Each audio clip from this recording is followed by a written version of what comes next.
এই সলিমুল্লাহ হলে একটা রুমে এক ব্যবসায়ীকে রাতভর আটকে রেখে নির্যাতনের অভিযোগ উঠছে ঢাকা বিশ্ববিদ্যালয়ের ছাত্র দলের একাংশ এবং ঢাকা কলেজ ছাত্র দলের সিন্ডিকেটের বিরুদ্ধে। অভিযোগ হচ্ছে ঈদ উপলক্ষে পলাশী মোড়ে অস্থায়ী গরু ছাগলের বাজার থেকে চান্দা আদায়ের অংশ হিসেবে ওই ব্যবসায়ীর কাছ থেকে 1 লক্ষ টাকা দাবি করা হয়েছিল মাত্র আর কি। বিশ্ববিদ্যালয় প্রশাসনের পক্ষ থেকে জানানো হয়েছে আমার দেশকে যে প্রাথমিক জিজ্ঞাসাবাদে অভিযুক্তরা চাঁদার দাবিতে ব্যবসায়ীকে আটকে রাখার কথা স্বীকার করেছে। তো এইটা আমি আমার ফেসবুকে পোস্টাইছিলাম, লিখেছিলাম এ বিষয়ে আমি পত্রিকার প্রতিবেদনের তথ্য উল্লেখ করলাম, বাকিটা আপনারা কমেন্ট বক্সে জানাইতে পারেন। বিএনপিওয়ালারা আমার উপরে ঝাঁপে পড়িছে, যেমন ঝাঁপে পড়ে বেশ কিছুদিন থেকে ঝাঁপে পড়িচ্ছে দেখিচ্ছেন না। তো তুই আমার দেশে যায় ধরার নরম মাটি পাইছে তো বিড়াল হাগে আর কি, শক্ত মাটির বিড়াল হাগে না। আমার দেশ শক্ত মাটি পিনাকি নরম মাটি, এটি এসে ঝাঁপে পড়িছে। এটা হইতেছে BNP double fascist hobby we. Awami লীগের ফেজিবাদ কি দেখেছেন, হাসিনা স্কোয়ার হবি উই। তো একজন বিএনপি মজার কমেন্ট করেছে, সেটা নেই আজকের এপিসোড। আজকে মুরব্বীরা আমাকে না ক্ষমা করিবেন, কারণ আমি এমন একটা কমেন্ট পাইছি ফেসবুকে বিএনপি করা এক ভাইয়ের কাছ থেকে, উত্তরে না দাওয়াই লাগে। তো বিষয়টা শরমে, তাই মুরব্বীদের কাছ থেকে আগে এনা ম্যাপ চাই নিতেছি। উনি লিখতেছেন জামাতি লেসপেন্সার পিনাকি ভট্টাচার্য, মানে সে বলতে চাইতেছে আমি জামাতের চাটুকার আজ্ঞাবাহী। যাই হোক, সে কইতেছে বিএনপি পাদ মারলে ঢোল তবলা নিয়ে লাগেন, আর জামাত হাইকে প্যান্ট নষ্ট করলেও আমার নাকি কথা ফোটে না। কাহিনী কি? গুরুতর অভিযোগ। আসেন এই অভিযোগের জবাবটা একটু দেই। আর এটাও বিএনপি না বুঝে নেওয়া দরকার যে আমার লগে পাঙ্গা লড়তে আসলে ক্যাঙ্কা করে জয় বাংলা করে দেব। হ্যাঁ, এটা দেখে দিলাম আর কি। আসেন শুরু করি। বিএনপি লায়ক হয়েছে, ক্ষমতার যাবে, তো তার পাদ নিয়ে আমার তো সমস্যা থাকবেই। বিএনপি পাদলে আমি কেন বেদ্য বাজাই? হ্যাঁ জানেন, কারণ বিএনপির পাদে গন্ধ আছে, শব্দ নাই। তাই শব্দের অভাব পূরণ করার জন্য ঢোল তবলা বাজানো লাগে, শিল্পকে পূর্ণ করতে হয়। এডিটর সাহেব ঢোল তবলা বাজান। মোবাইলের রিঙ্গারের শব্দ না শোনার জন্য আপনি সাইলেন্ট মোড ইউজ করতে পারেন। পিস্তলের গুলির শব্দ ঢাকার জন্য আপনি সাইলেন্সার ইউজ করতে পারেন। কিন্তু আমার বিষয় বিএনপি তার ফিট করেছে যেমন সাইলেন্ট মোডে পাদ মারতে পারে। আমি অবাক হই কেন মির্জা ফখরুলের প্রিয় প্রথম আলো রিপোর্ট করে না দেশে আজও চলছে নিঃশব্দ পাদের রাজনীতি, অথবা বিএনপির প্রিয় ডেইলি স্টার হেডলাইন দিতেছে না whispers of wind, BNP's politics of silent fart. পাদের শব্দ আর গন্ধ উভয় থাকতে হয়। গন্ধ বা শব্দ ছাড়া পাদ পরিপূর্ণ পাদের মর্যাদা পাইতে পারে না। ধরেন পাদে যদি গন্ধ না থাকে, তাহলে তো আপনি গায়ে উঠবেন পাদে গন্ধ নেই, এ তো ভাবতেও পারি না। আল্লাহর দুনিয়ায় কি কুদরত, দেখেন পাদের শব্দের সাথে গন্ধ দিচ্ছেন। ধরেন পাদে শুধু গন্ধ আছে, শব্দ নাই, আপনি বুঝতে পারবেন কে পাদিচ্ছে না? পারবেন না। আপনার থার্মাল স্ক্যানার বসানো লাগবে, মেলার টাকা খরচা করে কে পাদিছে এটা বের করার লাগে। এই যে ইনকা কইরা বুঝছাও, কেউ পাদবে আর আপনি স্ক্রিনে দেখবেন কে পাদিছে। শব্দ আর গন্ধ মিলে পাদের ফুল প্যাকেজ। তো বিএনপি তো ক্ষমতার যাবে, হাফ প্যাকেজ নিয়ে আসলে চলবে?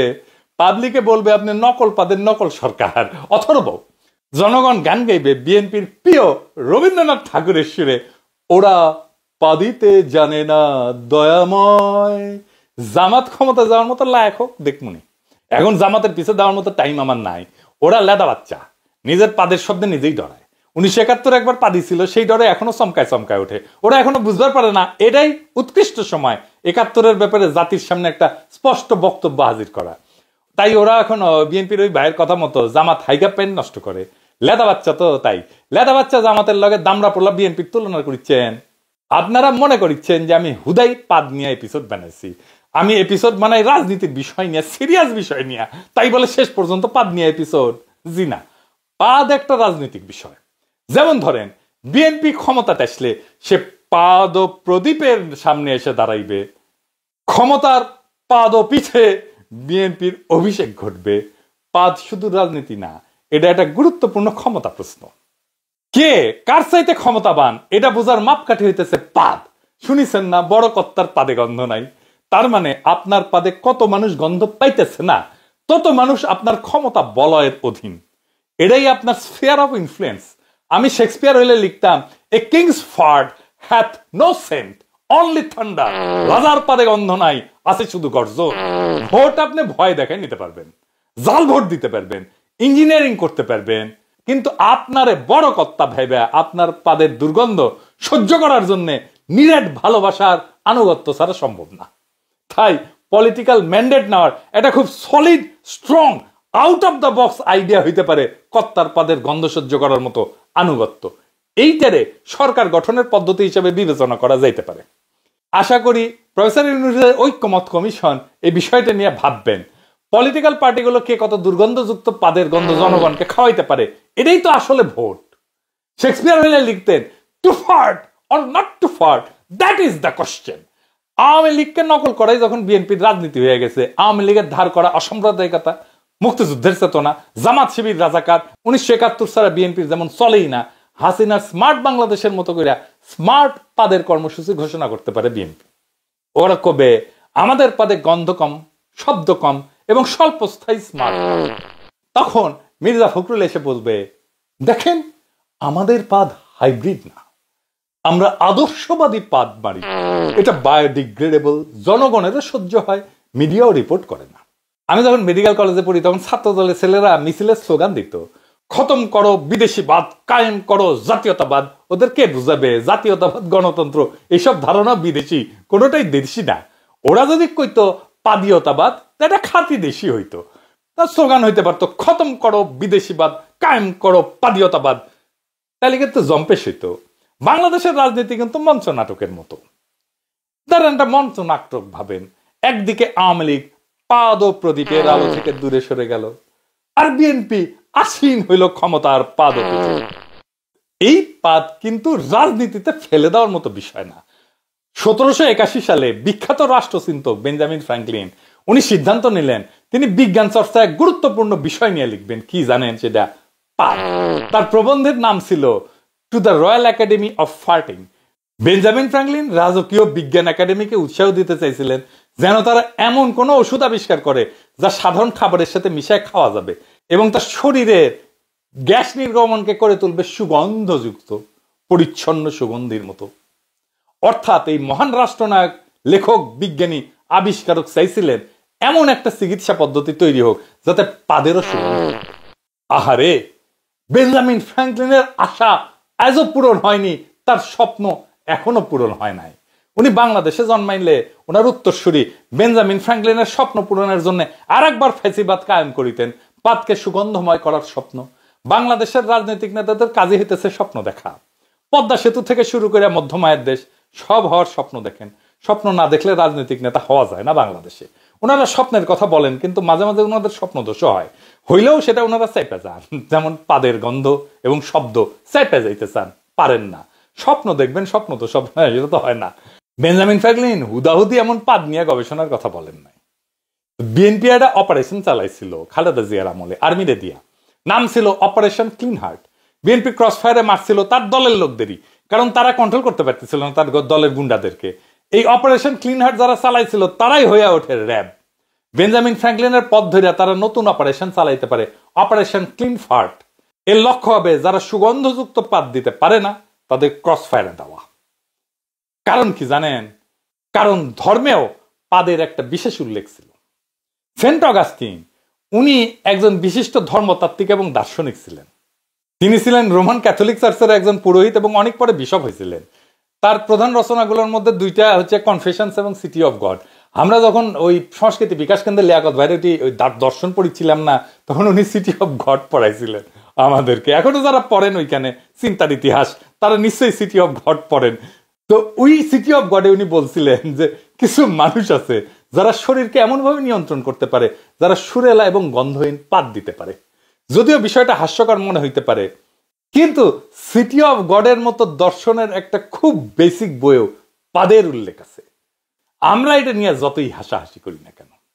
মধ্যযুগে ফ্ল্যাটুলিস্ট বা প্রফেশনাল ফার্টার ছিল, মানে পেশাদার পাদদাতা, যারা রাজাদের আগমনে পায়দা পায়দা পারফর্ম করত।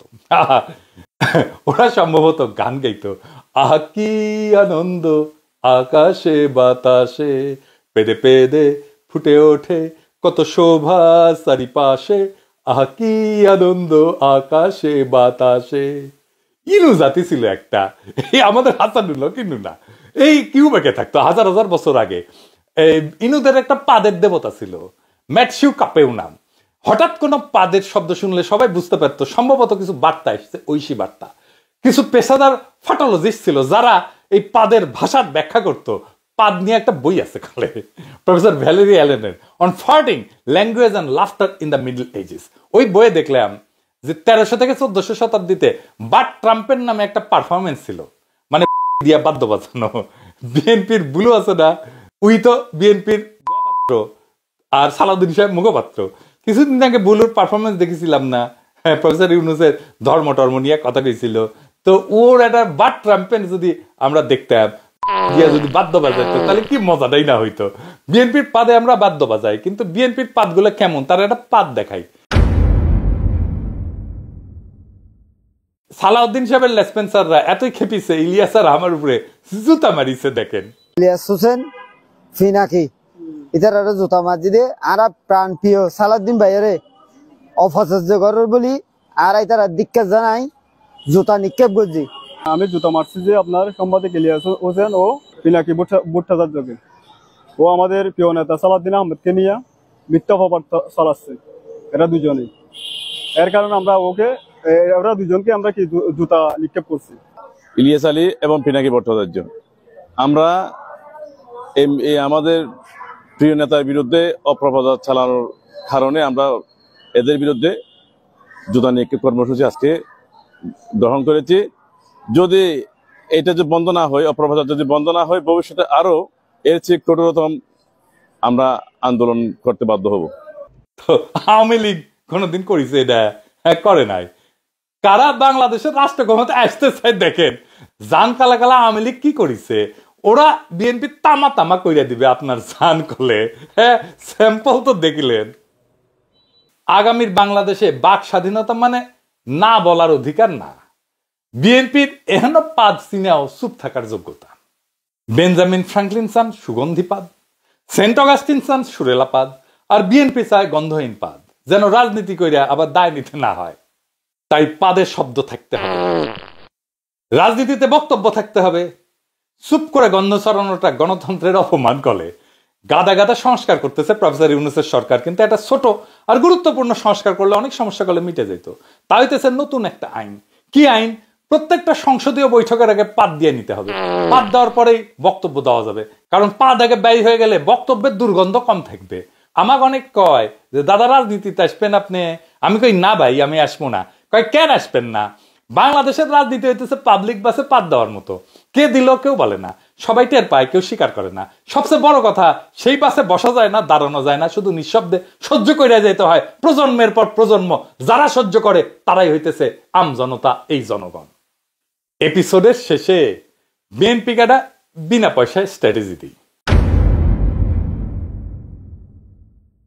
আপনারা জানেন আমি মেলা স্ট্র্যাটেজি দিছি, এমনকি হাসিনাকেও স্ট্র্যাটেজি দিছি। আমার স্ট্র্যাটেজি হলে ফুল প্রুফ, একদম বন্দুকের গুলি মিস হইতে পারে, আমার স্ট্র্যাটেজি কোনো মিস হবে না কখনো।